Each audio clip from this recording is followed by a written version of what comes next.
Hello and welcome friends, स्वागत है आपका हमारे इस यूट्यूब चैनल पे। फ्रेंड्स, आज हम लोग सी-टेट के प्रीवियस ईयर क्वेश्चन के सीडीपी वाले भाग से जो क्वेश्चन पूछ लिए गए हैं उन क्वेश्चनों पर डिस्कस करेंगे। सो फ्रेंड्स, चलते हैं अपनी क्वेश्चन की ओर। समावेशी शिक्षा के बढ़ावे और सुसाध्य हेतु दिव्यांगजनक अधिकार अधिनियम 2016 के अंतर्गत निम्न में से युक्तियों के किस समूह को प्रतिपादित किया है? विद्यालय जाने वाले बालकों का हर 5 वर्ष में सर्वेक्षण करना, सभी के लिए एक रूपी और मानकीकृत पाठ्यक्रम और परीक्षा प्रणाली सुनिश्चित करना, पुस्तकें, अन्य अधिगम सामग्री और समुचित सहायक युक्तियां उपलब्ध करवाना, संसूचना हेतु समुचित संवर्धित और अनुकल्पनीय पद्धतियों का उपयोग करना। तो फ्रेंड्स, जो RPTW एक्ट 2016 है ना, दिव्यांगजन अधिकार अधिनियम, वह समावेशी शिक्षा को बढ़ावा देने के लिए किन किन बातों को महत्वपूर्ण माना है, कौन कौन सी युक्तियों का समूह को प्रतिपादित किया है, यहाँ पे क्वेश्चन हमारा ये पूछा है। ठीक है ना। तो विद्यालय जाने वाले बालकों का हर 5 वर्ष में सर्वेक्षण करना, ये बात RPTW एक्ट माना है। ठीक है ना। सभी के लिए एक रूपी और मानकीकृत पाठ्यक्रम और परीक्षा प्रणाली सुनिश्चित करना, सेकेंड ऑप्शन गलत हो जाएगा। RPTW एक्ट ये नहीं बोला है कि बच्चे को एक स्टैंडर्डाइज पाठ्यक्रम उपलब्ध करा दिया जाए जिससे कि हर बच्चे की समझने में कठिनाई हो। ठीक है ना। तो सेकेंड ऑप्शन गलत हो जाएगा। पुस्तकें, अन्य अधिगम सामग्री और समुचित सहायक युक्तियाँ उपलब्ध करवाना करेक्ट है फ्रेंड्स, तीसरा ऑप्शन। RPTW एक्ट समावेशी शिक्षा के लिए ये माना है कि पुस्तकें और टीचिंग लर्निंग मटेरियल और अन्य प्रकार की सहायक सामग्रियों का उपलब्ध करवाना है।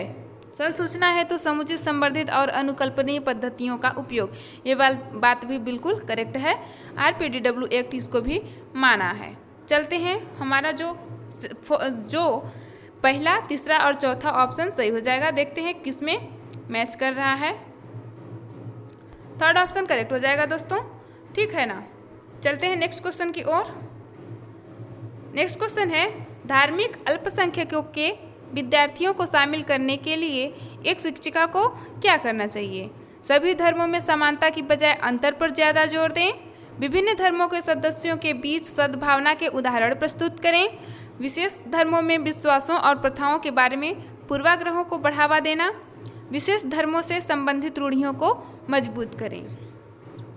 तो फ्रेंड्स, क्वेश्चन पूछ रखा है कि जो विद्यार्थी धार्मिक अल्पसंख्यकों के विद्यार्थी शामिल करने के लिए, जो बच्चे धार्मिक अल्पसंख्यकों को शामिल करने के लिए एक शिक्षिका को क्या करना चाहिए? ठीक है ना। तो सभी धर्मों में समानता की बजाय अंतर पर ज़्यादा जोर दें। हमें धर्मों में अंतर नहीं करना चाहिए, सभी के धर्मों का सम्मान करना चाहिए, विभिन्न धर्मों के सदस्यों के बीच सद्भाव के उदाहरण प्रस्तुत करें, सेकेंड ऑप्शन राइट हो जाएगा। सभी धर्मों, विभिन्न प्रकार के धर्मों के बीच उदाहरण प्रस्तुत करें और सद्भावना यानी कि उनको स्वीकार करें। ठीक है ना। चलते हैं नेक्स्ट क्वेश्चन की ओर। नेक्स्ट है, डिस्ग्राफिया मुख्य रूप से किस कठिनाई से जुड़ा है? पढ़ना, सोचना, चलना, लिखना। तो ग्राफ मतलब कहीं ना कहीं ये चित्र बनाने से संबंधित है, लिखने से संबंधित है। तो यहाँ पे जो ऑप्शन हो जाएगा हमारा फोर्थ ऑप्शन करेक्ट हो जाएगा। डिस्ग्राफिया का संबंध लिखने में कठिनाई से है। चलते हैं नेक्स्ट क्वेश्चन को देखते हैं। निम्नलिखित में से कौन सा अभ्यास दृष्टिबाधित विद्यार्थियों के सफल समावेशन को सुनिश्चित करने में सहायक होगा? तो फ्रेंड्स, यहाँ पे जो क्वेश्चन है हमारा कि दृष्टिबाधित यानी कि जो लोग नेत्रहीन हैं, जो लोग अंधे हैं, उनके समावेशन के लिए हमें कौन सी युक्तियों का प्रयोग करना चाहिए? छोटे मुद्रण और चित्रों वाली पुस्तकें। फ्रेंड्स, जो बच्चा दृष्टिहीन है, देख नहीं सकता है, उनके लिए हम चित्रों वाली पुस्तकें उपलब्ध करा लेंगे तो क्या हो जाएगा? क्या बच्चा वो देख पाएगा? क्या नहीं ना। ठीक है। शिक्षक और साथियों द्वारा सांकेतिक भाषा का प्रयोग,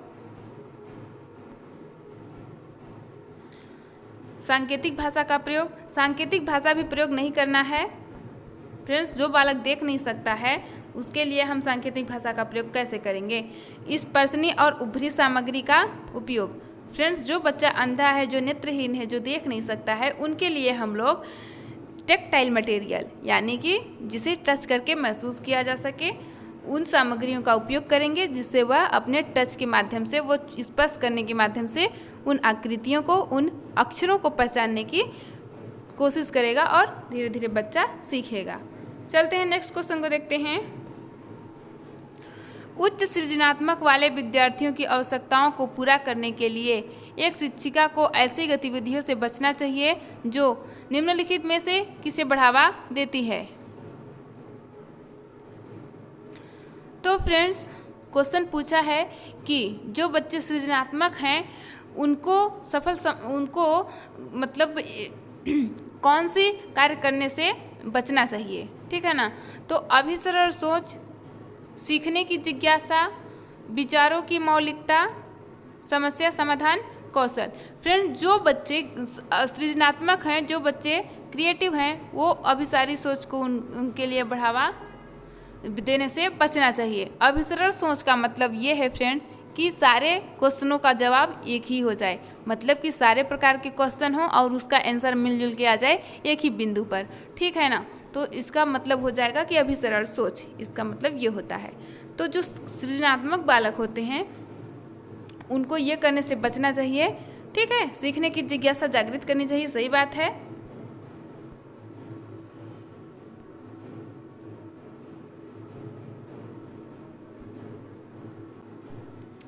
विचारों की मौलिकता भी होनी चाहिए, सही बात है, करना चाहिए। समस्या समाधान कौशल, ये बात भी सही है, लेकिन यहाँ पे फर्स्ट ऑप्शन गलत हो जाएगा, इससे हमें बचना चाहिए, ठीक है ना। चलते हैं नेक्स्ट क्वेश्चन को देख लेते हैं एक बार। शिक्षार्थियों के ज्ञान को गहरा और दीर्घकालीन बनाने के लिए एक शिक्षक को क्या करना चाहिए। अभी सीखे गए संप्रत्यों की विस्तरण और चर्चा करने से मना करें। विभिन्न परिस्थितियों में अधिगम को लागू करने के अवसर दें। विषय वस्तु को समझाने की बजाय उसे रटवाने पर ध्यान दें। केवल मौखिक रूप में ही जानकारी और निर्देश प्रस्तुत करें, ठीक है ना। तो हमें विद्यार्थियों के अंदर दीर्घकालीन और ज्ञान को गहरा, मतलब कि उनके अंदर ज्ञान को फिट करने में, जिससे कि वह जल्दी से भूले ना, उसके लिए शिक्षक को क्या करना चाहिए।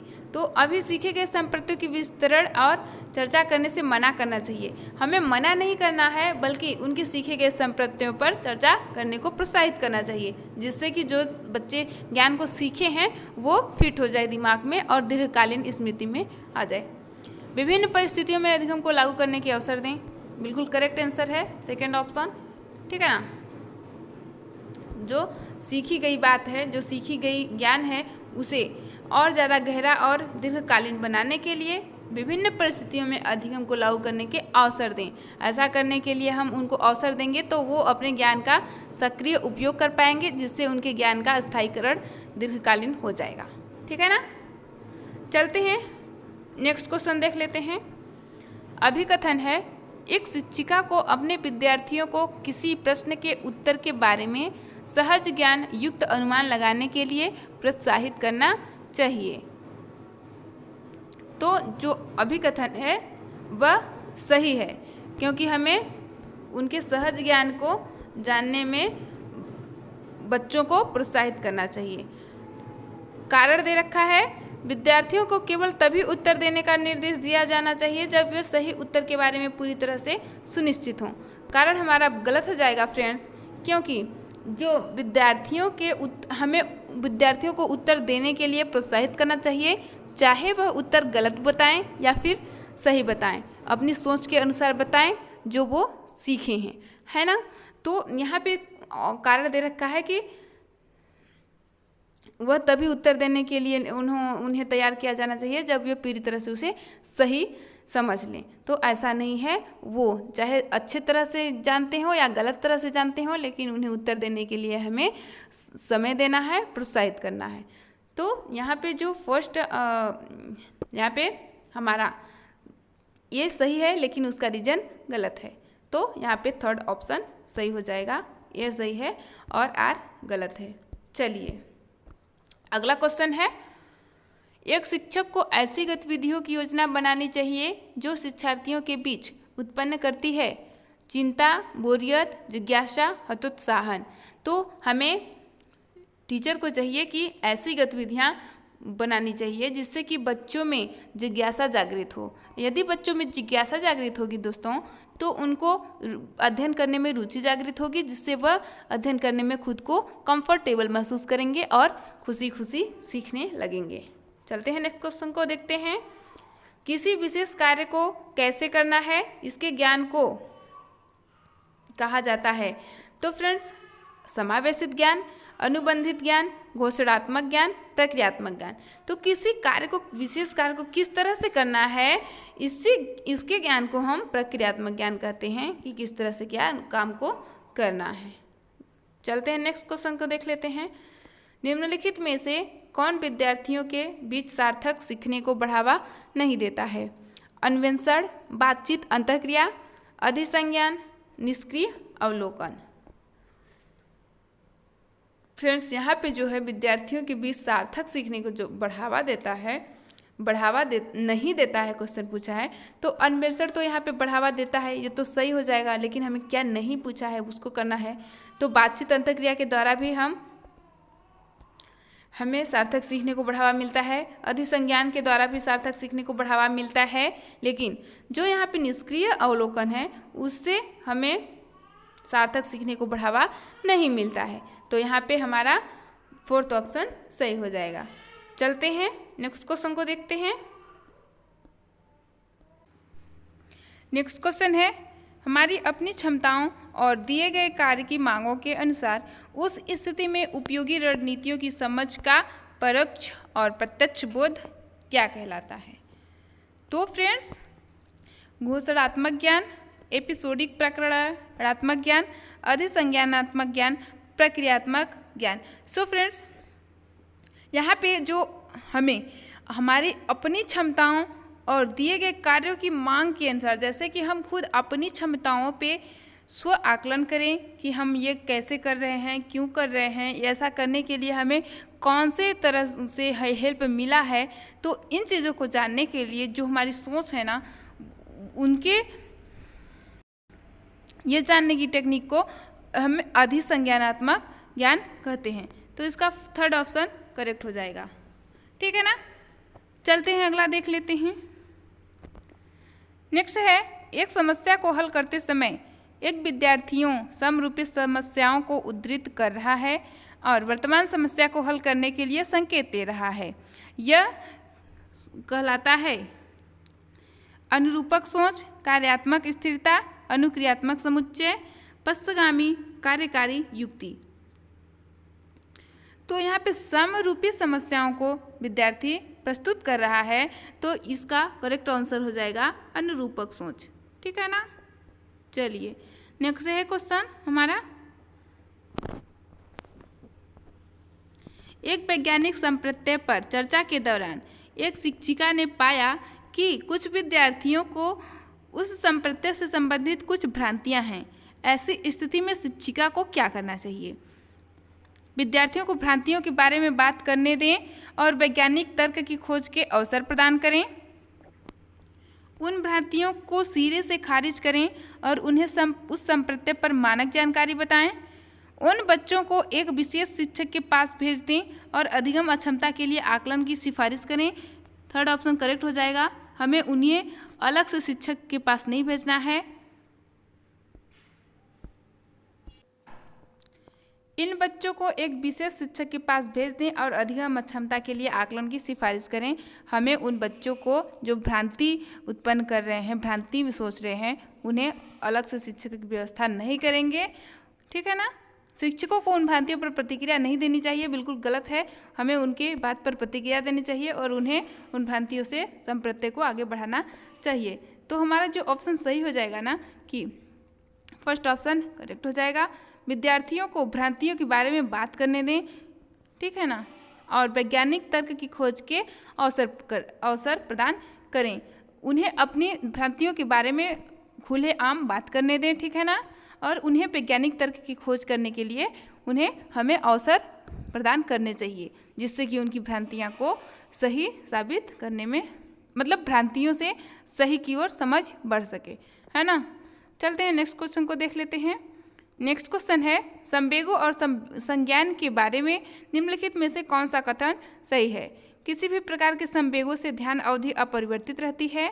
संवेग और तार्किक सोच एक दूसरे से स्वतंत्र हैं। संवेग स्मृतियों के कूट लेखन और पुनर्प्राप्ति को सुसाध्य करते हैं।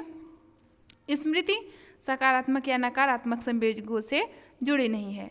तो फ्रेंड्स, यहाँ पे संवेग और संज्ञान के बारे में जो हमारा कथन सही होगा वो थर्ड ऑप्शन है, संवेग और स्मृतियों के कूट लेखन और पुनर्प्राप्ति को सुसाध्य करते हैं। ठीक है, नेक्स्ट क्वेश्चन पर चलते हैं। नेक्स्ट है, निम्नलिखित में से कौन सा विश्वास एक विद्यार्थी को भविष्य के प्रयासों के लिए प्रेरित करने की संभावना रखता है? मैं बुद्धिमान नहीं हूँ और प्रयास में मेरी क्षमता का कोई फर्क नहीं पड़ेगा। ये बात गलत है फ्रेंड्स। बच्चा खुद को जब बुद्धिमान नहीं समझेगा और ये समझेगा कि मेरी क्षमता का कोई फर्क नहीं पड़ रहा है, तो इससे भविष्य को प्रयास करने में